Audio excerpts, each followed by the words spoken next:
And welcome दोस्तों, कैसे हैं आप सभी। आज के इस वीडियो में हम सीखने वाले हैं गणित। और गणित की एक जो वीडियो है, वीडियो नंबर 3 है। और आज की इस वीडियो में, पिछले दो वीडियो में हमने बात की थी गणित की उत्पत्ति कैसे हुई, कैसे इसकी शुरुआत हुई। यदि आपने वो वीडियो नहीं देखा तो इसके डिस्क्रिप्शन में उसके मैं लिंक देने वाला हूँ, आप देख लीजिए। तो हमने इस गणित की जो सृजन हुआ है उसके विकास के बारे में देख लिया है। फिर गणित से हमारी ब्रह्मांड की उत्पत्ति हमने देख ली है। और आज हम बेसिक अपने सब्जेक्ट पर आने वाले हैं। और जैसे ही हम गणित की शुरुआत करते हैं तो सबसे पहले हमें अंक देखने को मिलता है। सबसे पहले हमें अंक देखने को मिलता है गणित के अंदर, कि ये अंक जो होते हैं इनसे हमारा गणित चलता है। तो ये अंक जो होते हैं, ये एक से लेके, एक दो और से लेके ये अनंत तक होते हैं।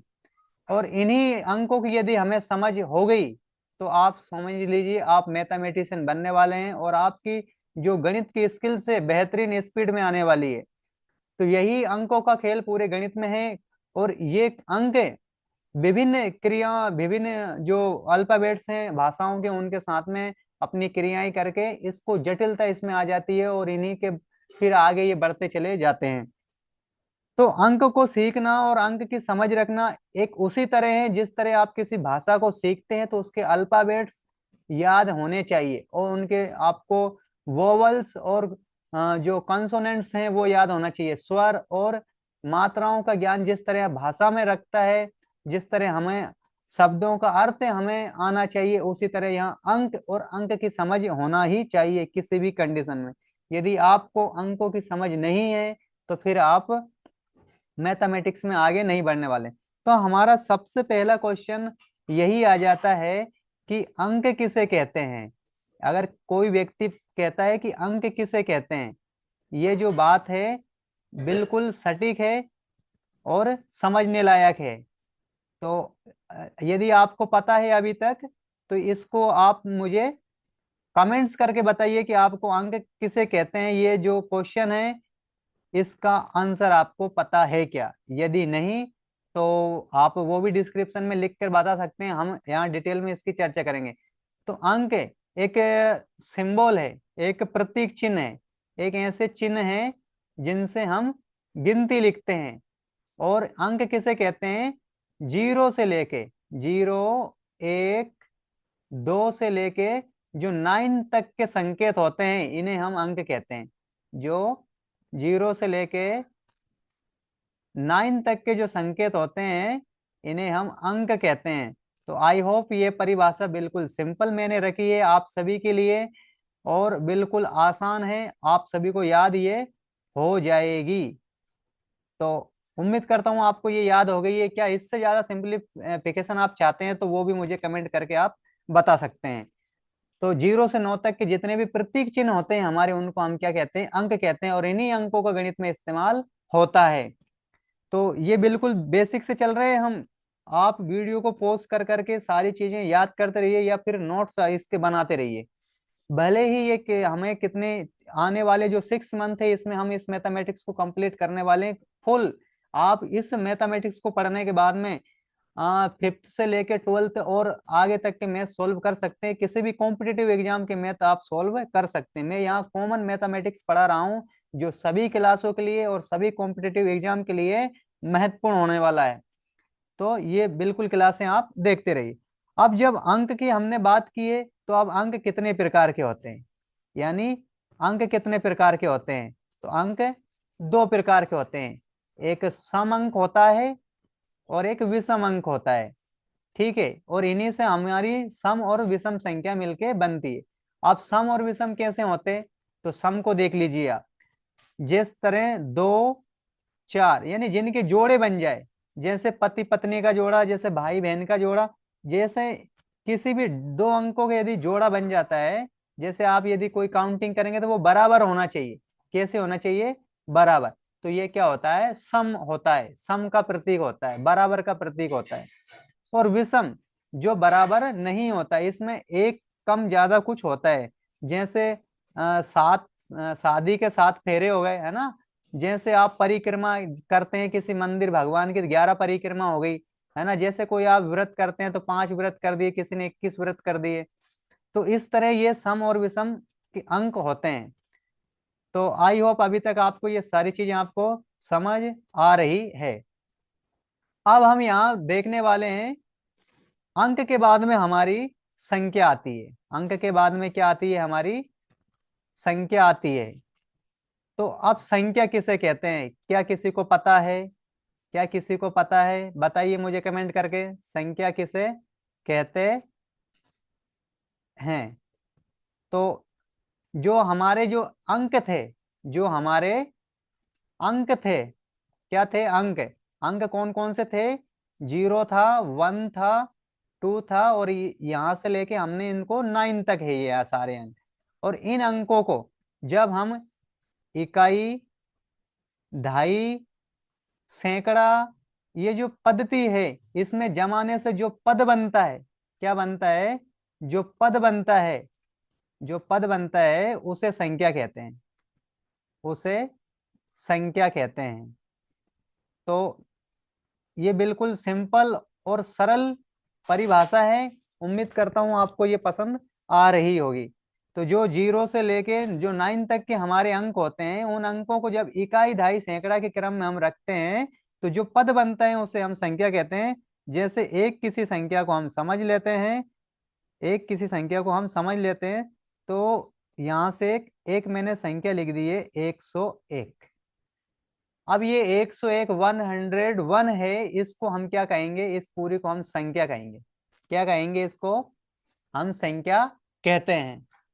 तो इसी तरह कोई भी हो सकती है, जैसे आपका 5000, ये एक संख्या है ना? जैसे आपका 100, ये एक संख्या है। जैसे आप एक 165, ये एक संख्या है। तो इस तरह ये संख्या कहते हैं। अब संख्या कितने प्रकार की होती है वो भी हम जानने वाले हैं।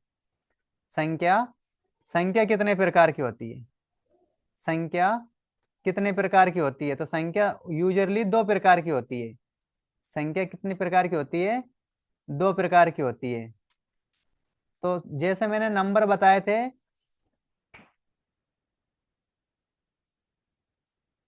जैसे मैंने नंबर बताए थे आपको, उसी तरह संख्या के प्रकार होती है। एक तो सम होती है और एक विषम होती है। अब यहां से हम संख्या हमने समझ ली, अंक समझ लिए, लेकिन एक बात और हमने समझना और चाहिए, जो सभी के लिए आवश्यक है। अब यहाँ हम पढ़ेंगे संख्याओं के प्रकार। संख्याओं के प्रकार यानी अंकों के प्रकार, संख्याओं के प्रकार, है ना? अंक, संख्याओं के प्रकार, संख्याओं के प्रकार या अंकों के प्रकार, जो भी आप, है ना, इस तरह आप समझने। तो सबसे पहले हम बात करते हैं संख्या की। तो संख्या इस दुनिया में हम वास्तविक संख्या से स्टार्ट करते हैं। किससे करते हैं हम? वास्तविक संख्या। अब ये वास्तविक संख्या बहुत बड़ा चैप्टर है, लेकिन इसमें आपको मैं शॉर्ट में समझा देता हूँ कि वास्तविक संख्या जो इस दुनिया में मौजूद है, जो इस दुनिया में मौजूद है, उन्हें हम वास्तविक संख्या कहते हैं। जैसे दुनिया में मौजूद क्या है? दुनिया में मौजूद 1 है, 2 है, -1 भी है, -2 भी है, रूट वाली संख्या भी होती है, जैसे दशमलव वाली संख्या भी इसमें होती है। तो इस दुनिया में जो मौजूद अंक हैं, हम उनको क्या कहते हैं? वास्तविक संख्या कहते हैं। क्या कहते हैं उनको? हम वास्तविक संख्या कहते हैं। अब इसके बाद में हमारा आ जाता है, वास्तविक संख्या के बाद में आपका अवास्तविक संख्या, है ना? वास्तविक तो आप, वास्तविक ये है तो काल्पनिक कौन सी? अगर ये दोनों आपको समझ में आ जाएगी, तो फिर आप बाकी चीजें भी आप समझ सकते हैं। और जो बाकी के आप जो मैथमेटिक्स है उसको भी आप क्लियरली समझ पाएंगे। तो ये काल्पनिक संख्या अपन समझ लेते हैं। जैसे कि -√2, ये संख्या इस दुनिया में मौजूद नहीं है, फिर भी ये गणित में हम पढ़ते हैं। इसी तरह -√3, है ना? और इनको जब हम 11 12th में आपने पढ़ा होगा कि आपको 2i करके इसको हम पढ़ते थे, 3i करके इसको पढ़ते थे। तो इस तरह की जो संख्याएं हैं इस दुनिया में एग्जिस्ट नहीं करती है, लेकिन इसकी गणित में खोज हुई है तो हम इसको पढ़ते हैं। ये होती है काल्पनिक संख्या। तो ये काल्पनिक संख्या मुझे उम्मीद है कि आपको समझ में आ रही होगी। आप इनको यदि और विस्तार से समझेंगे तो आप 11th-12th में आपने पढ़ा होगा। अब इसके बाद में हम यहाँ आ जाते हैं और दूसरी संख्याओं में। अब क्या, एक होती है मिश्रित संख्या। क्या होती है? एक मिश्रित संख्या। मिश्रित संख्या होती है, और ये मिश्रित संख्या क्या होती है? इन सभी का एक मिश्रण होता है ना, जैसे कि सभी संख्याओं का मिश्रण रूप होता है ना, √2 और ×2। अब ये देखिए, ये एक अलग प्रकार की संख्या है और ये एक अलग प्रकार की संख्या है, और इन दोनों को जब हम मल्टीप्लाई करेंगे तो 2√2 ये बन गया। तो ये क्या बन गई? ये मिश्रित संख्या बन चुकी है। इसी तरह और भी विभिन्न प्रकार की संख्याओं का मिश्रण भी यहाँ आता है। अब इसके बाद में फिर फिर पढ़ते हैं हम, और भी आगे बढ़ते हैं। अब हमने यूजुअली 3 तरह का चीजें पढ़ ली है। अब पढ़ने वाले हैं हम इसी के अंदर। इसी के अंदर अब गिनती कितनी प्रकार की होती है वो और सीख लेते हैं, फिर इसको आगे बढ़ाएंगे। तो यूजुअली हम गिनती 2 तरीके से लिखते हैं। एक तो लिखते हैं हम प्राकृतिक संख्या, जिन्हें कहते हैं प्राकृतिक। एक हम प्राकृतिक संख्या कहते हैं। प्राकृतिक संख्या कौन सी होती है? जो नेचुरल नंबर होते हैं। नेचुरल, अब आप सोचेंगे नेचुरल कौन से होते हैं? जो रोजमर्रा के हर व्यक्ति के काम में आती है, यही तो प्राकृत है, जो प्रकृति होए। तो जैसे एक से हम कभी गिनती स्टार्ट करते हैं, 1 2, ऐसा कोई थोड़ी स्टार्ट करता है 0 1 2 3, ऐसे स्टार्ट नहीं करता है कोई भी।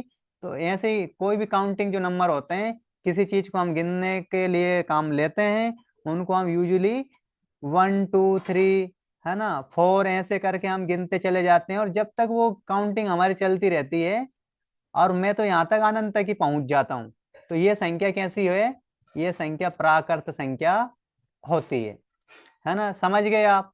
अब जो दूसरी संख्या होती है वो होती है पूर्णांक संख्या। वो कौन सी अब ये सभी वास्तविक संख्या के ही पहलू हैं, क्योंकि ये दुनिया में एग्जिस्ट करता है, इसलिए। अब पूर्णांक संख्या, और पूर्णांक संख्या से समझने से पहले ये 2 अंकों से मिलके बनी है। एक तो पूर्ण संख्या से मिलके बनी है, पूर्ण पूर्ण संख्या से मिलके बनी है, प्लस ये अंक से मिलके बनी है। तो इसको कहते हैं पूर्ण अंक, है ना, वो जो पूरे पूरे अंक जो हो। तो अब पूर्ण अंक 2 तरह के होते हैं। इसको समझने से पहले हम पूर्ण संख्या को समझ लेते हैं, तब हम पूर्णांक संख्या को अच्छी तरह समझ सकते हैं। तो पूर्ण संख्या, अब जो पूर्ण संख्या है, पूर्ण संख्या कौन सी होती है? अब ये जो ऊपर प्राकृत संख्या है, ये अधूरी है। ये कैसी है? अधूरी है। तो भाई पूरी कैसी है? तो पूरी संख्या 0 1 2 3, और इस तरह गिनती हमारी अनंत तक जब पहुंचती है तो हमको उसको पूर्ण संख्या कहते हैं। समझ में आ रहा है दोस्तों? मजा आ रहा है दोस्तों? चैट करके हमें बताइए कि आपको समझ आ रहा है, कि आपको मजा आ रहा है।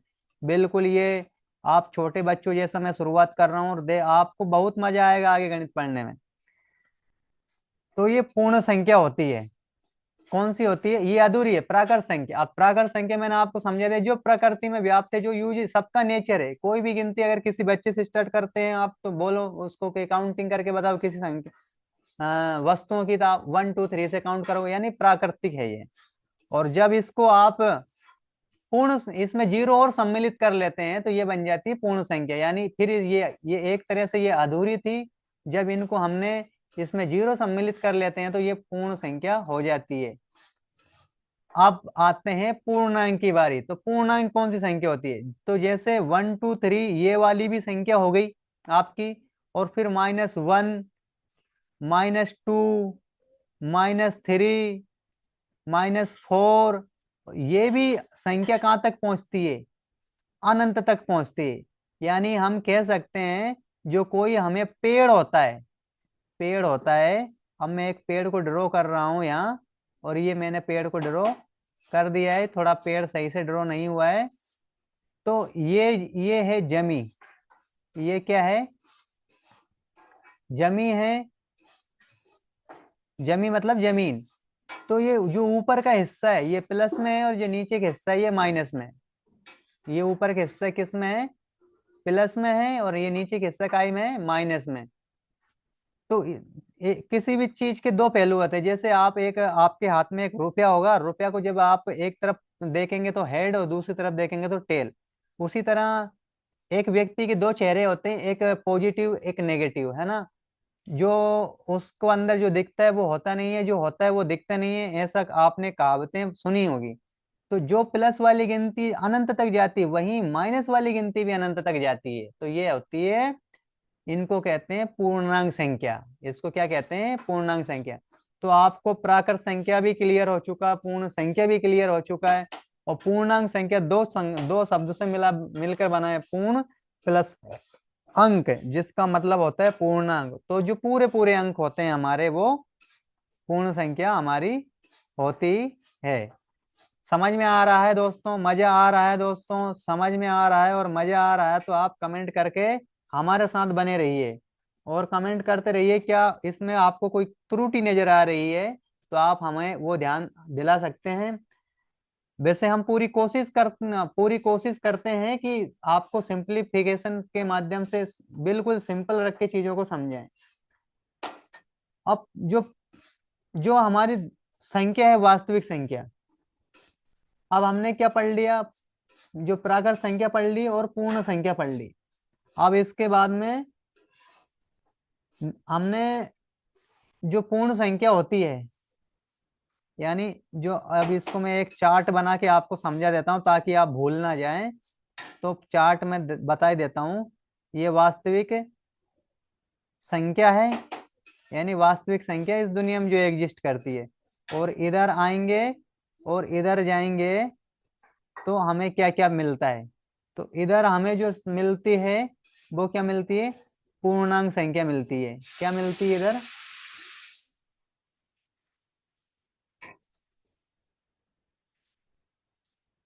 ये पूर्णांक संख्या है। और ये इधर यहाँ दशमलव संख्या है। इधर पूर्णांक संख्या है और इधर दशमलव संख्या है। अब दशमलव तो आप जानते ही हैं कि जो दशमलव है वो संख्या, जैसे कि 1 रुपया को मैं इस तरह लिख सकता हूँ, है ना, या फिर 1 रुपया 5 पैसा को मैं इस तरह लिख सकता हूँ। तो ये दशमलव संख्या है। अब ये जो पूर्णांक संख्या जो थी, इसको हम इसको हम और अंदर जब डीपली इसका वर्गीकरण करेंगे तो यहाँ हम पाएंगे कि एक धन पूर्णांक संख्या होती है। ये मैं सिर्फ इसका एक प्रतीक चिन्ह बना रहा हूँ। एक धन पूर्णांक संख्या होती है, दूसरी जो होती है वो ऋण पूर्णांक संख्या होती है ना। और इन दोनों के जो बीच में आता है वो इन इन दोनों को जोड़ने वाली एक संख्या होती है जीरो, है ना। इन दोनों को जोड़ने वाली संख्या कौन सी होती है, जीरो, धन पूर्णांक और ऋण पूर्णांक संख्या को। तो इस तरह ये इसका चार्ट बनता है। अब इसको और आगे बढ़ाते हैं तो अब हम दशमलव को भी समझ लेते हैं। जो दशमलव संख्या है हमारी, दशमलव पद्धति जो है, दशमलव जो संख्या है उसको भी समझ लेते हैं। तो दशमलव संख्या को समझते हैं यहाँ। अब दशमलव में दो प्रकार की होती है, एक शांत दशमलव, एक अशांत दशमलव। एक शांत दशमलव होती है, एक अशांत जो कभी खत्म नहीं होती है, अशांत दशमलव। जैसे कि आप अगर दो में डिवाइड दो में यदि आप डिवाइड करेंगे 4 का, तो ये देखिए 4 × 1 = 4। अब इसमें भाग नहीं जा रहा तो यहाँ दशमलव रख के और इसको 20 मान लेंगे। तो 4×5 = 20। इस तरह इसका डिवाइड खत्म हो गया। तो ये कौन सी है, शांत। लेकिन अब देखिए कि जैसे मैं एक में भाग दूंगा 3 का, एक में भाग दूंगा 3 का, तो यहाँ दशमलव रख ली मैंने और दशमलव रख के मन ही मन में इसके आगे मैंने 0 रख लिया, ये 10 हो गया। तो 3×1 = 3 और 3×3 = 9। अब दशमलव तो रखी है तो फिर 10 मान लेंगे, 3×3 = 9, 3×3 = 9। तो इस तरह ये चलता ही रहता है अनंत तक। तो ये होता है अशांत है। दशमलव। आया समझ में? तो यहाँ आपको ये क्लियर हो चुका है। अब इसके बाद में जो पूर्णांक हमारी संख्या है, जो हमारी क्या संख्या है, पूर्णांक संख्या है। पूर्णांक जो संख्या है उसमें भी बहुत प्रकार की संख्या होती है। जैसे कि मैंने आपको पहले बताया था, प्राकृत संख्या। प्राकृत संख्या जैसे जिसे हम स्टार्ट करते हैं वन से लेके, है ना, जो प्रकृति में व्याप्त है, जिस सबकी प्रकृति है हमारे जीरो, किसी काउंटिंग नंबर को जीरो से ही शुरू, एक से शुरू करते हैं, एक दो तीन चार, इस तरह जो काउंटिंग नंबर कहलाते हैं। अब इसके बाद में जो दूसरी संख्या आती है हमारी, वो कौन सी आती है?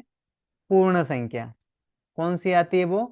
पूर्ण संख्या। तो हम इसमें अगर जीरो को भी अगर सम्मिलित कर लेते हैं तो ये हमारे पूर्ण संख्या कहलाती है। पूर्ण संख्या हमारी ये कहलाती है। समझ में आ रहा है दोस्तों?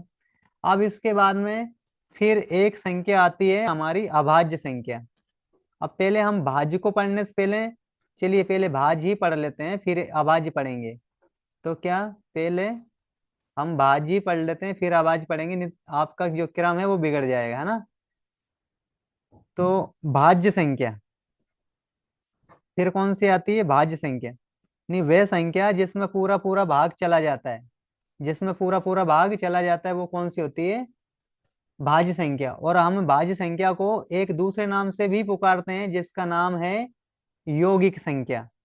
जिसका नाम क्या है? यौगिक संख्या है ना, यौगिक संख्या। ये भाज्य संख्या के नाम से होती है। जैसे कि आप 20 में यदि 4 का भाग देंगे तो इसमें 5 का भाग देंगे तो इसमें पूरा पूरा भाग जा रहा है, ये भाज्य संख्या है। जिसमें भाग चला जाता है वो कौन सी संख्या होती है? भाज्य संख्या होती है। अब इसके बाद में हम अभाज्य संख्या की बात कर लेते हैं। कौन सी संख्या की बात कर लेते हैं? अभाज्य संख्या। आवाज थोड़ा मेरे से गलत टाइपिंग हो गया है, मैं इसको सही कर देता हूँ। तो ये अभाज्य संख्या जो होती है इसमें भाग नहीं जाता है। और इस अभाज्य संख्या के कई नामों से जानते हैं, जिन्हें आप कभी भूल मत जाना। जैसे कि ये रूढ़ संख्या, है ना, ये रूढ़ संख्या होती है, यानी किसी का दिमाग खराब करने वाली, है ना, इस तरह इसको रिलेट आप कर सकते हैं।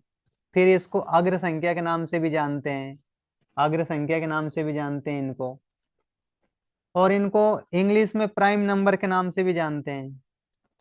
इनको इंग्लिश में प्राइम नंबर, यानी जो ऐसा एक नंबर जो अकेला है और किसी से उसमें भाग नहीं जाता है। जैसे कि अब आप, ये 19 एक प्राइम नंबर है, अब आप 19 में 19 का ही डिवाइड कर सकते हैं और किसी के भाग इसमें जाता नहीं है। तो ये ऐसे नंबर होते हैं, यूनिक नंबर भी इन्हें कह सकते हैं। तो समझ आ रहा है दोस्तों? आज बस इतना ही या फिर और कंटिन्यू करें? चलिए थोड़ा सा और कंटिन्यू करते हैं। आपको मैंने सम और विषम समझा ही दिया। एक सम संख्या होती है, एक विषम संख्या होती है।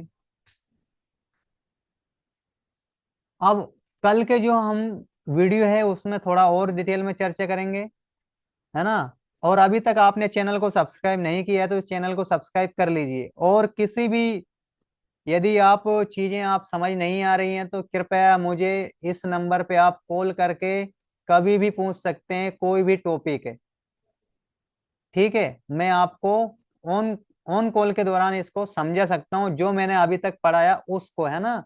उसी से रिलेटेड आप कॉल करेंगे। जो आपको समझ नहीं आ रहा है मेरे वीडियो में कुछ भी, तो आप ये नंबर कॉल करके मुझे कनेक्ट कर सकते हैं और उस टॉपिक्स को मैं आप समझा सकता हूँ। तो मिलते हैं ऐसे ही नेक्स्ट वीडियो में। तब तक के लिए आप सीखते रहिए, मुस्कुराते रहिए, और मैथ से प्यार करने वाले जो हैं वो जरूर वीडियो को और लाइक करें, चैनल को सब्सक्राइब करें। जय हिंद, वंदे मातरम।